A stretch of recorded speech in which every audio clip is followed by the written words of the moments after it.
오늘은 2026년 1월 4일 주님 공연 대축일입니다. 성부와 성자와 성령의 이름으로 아멘. 마테오가 전한 거룩한 복음입니다. 예수님께서는 헤로데 임금 때에 유다 베들레헴에서 태어나셨다. 그러자 동방에서 박사들이 예루살렘에 와서 유다인들의 임금으로 태어나신 분이 어디 계십니까? 우리는 동방에서 그분의 별을 보고 그분께 경배하러 왔습니다. 하고 말하였다. 이 말을 듣고 헤로데 임금을 비롯하여 온 예루살렘이 깜짝 놀랐다. 헤로데는 백성의 수석 사제들과 율법 학자들을 모두 모아놓고 메시아가 태어날 곳이 어디인지 물어보았다. 그들이 헤로데에게 말하였다. 유다 베들레헴입니다. 사실 예언자가 이렇게 기록해 놓았습니다. 유다 땅 베들레헴아, 너는 유다의 주요 고을 가운데 결코 가장 작은 고을이 아니다. 너에게서 통치자가 나와 내 백성 이스라엘을 보살피리라.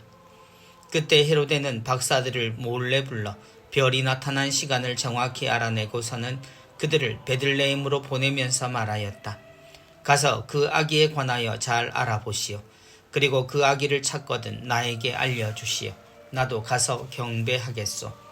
그들은 임금의 말을 듣고 길을 떠났다. 그러자 동방에서 본 별이 그들을 앞서가다가 아기가 있는 곳 위에 이르러 멈추었다. 그들은 그 별을 보고 더없이 기뻐하였다.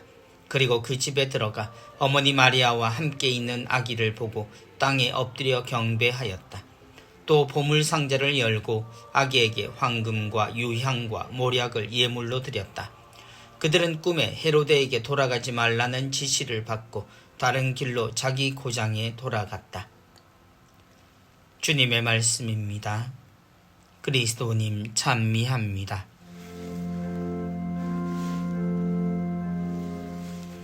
유다인들의 임금으로 태어나신 분이 어디 계십니까?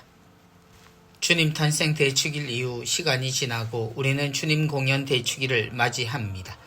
주님 탄생이 우리 안에 아무도 모르는 사이에 이루어진 사건이라면 주님 공연은 모두가 주님이 구세주로 오셨음을 알게 된 것을 기념합니다.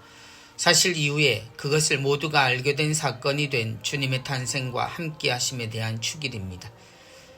유다인들의 임금으로 태어나신 분이 어디 계십니까? 유다 베들레헴으로 지명된 곳에 어느 시간, 어느 곳, 어느 자리에 주님이 계신지 모르는 소식에 온 예루살렘이 들썩입니다. 그리고 이 사건은 우리가 아는 죄 없는 아이들의 죽음으로 이어집니다. 누가 그 아이인지 모르기에 모두가 그 아이일 수 있다는 가능성이 생겼고 그 때문에 모든 생명이 가능성 때문에 목숨을 잃게 됩니다. 나도 가서 경배하겠소. 헤로데에게 이 구세주는 어떤 이미지였을까요?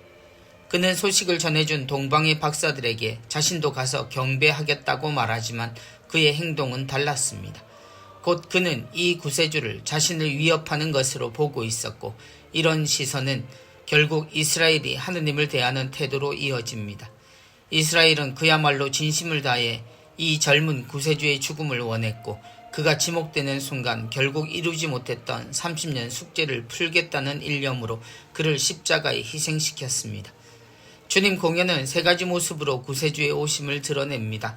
처음이 동방 박사들의 방문이라면 둘째는 주님의 세례 때 세례자 요한의 입을 통해 구세주 하느님의 어린 양이 우리에게 오셨음을 드러냅니다.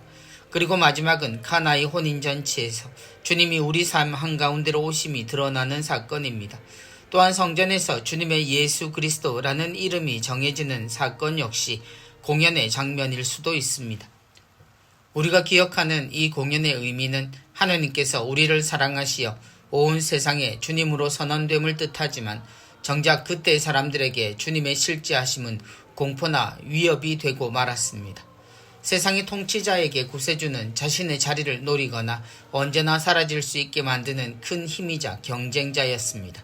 그리고 그의 생각은 그의 생각인 세상과 같은 의미로 작용하기도 합니다. 현재 다시 오실 구세주를 이야기하는 이들의 말과 그들의 태도를 보면 우리 하나님은 여전히 공포요 위협적인 존재입니다. 다시 오실 예수님이 오시면 성탄처럼 아기의 탄생은 아닐 가능성이 많습니다. 주님은 다시 오실 날은 세상 모두가 알 수 있는 모습으로 오신다 했으니 말입니다.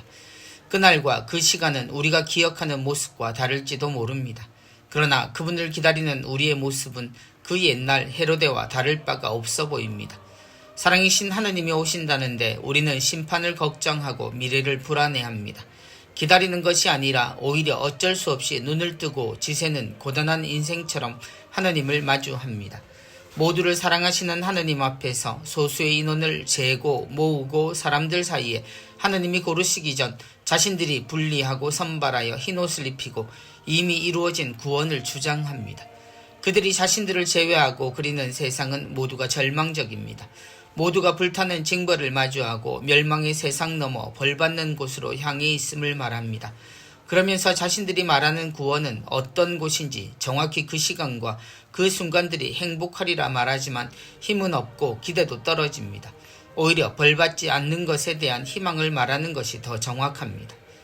그러나 주님 공연에 바쳐진 예물, 곧 황금과 유향과 몰약은 그때 태어난 우리 주님이 주시려는 사랑의 거룩함과 화려함, 그리고 그 내용이 우리에게 미치는 그 향이 사라지지 않고 영원할 것을 드러냅니다. 하느님은 우리의 생각과는 다르십니다. 초월이 아니라 안으로 그러하시고 그것은 우리의 한계로 끊어지지도 나뉘어지지도 않습니다. 그러므로 주님 공연, 주님이 구세주로 공공연히 선포되었음을 말한다면 우리가 믿는 하느님에 대해서도 바른 자세로 서야 할 것입니다. 성부와 성자와 성령의 이름으로 아멘.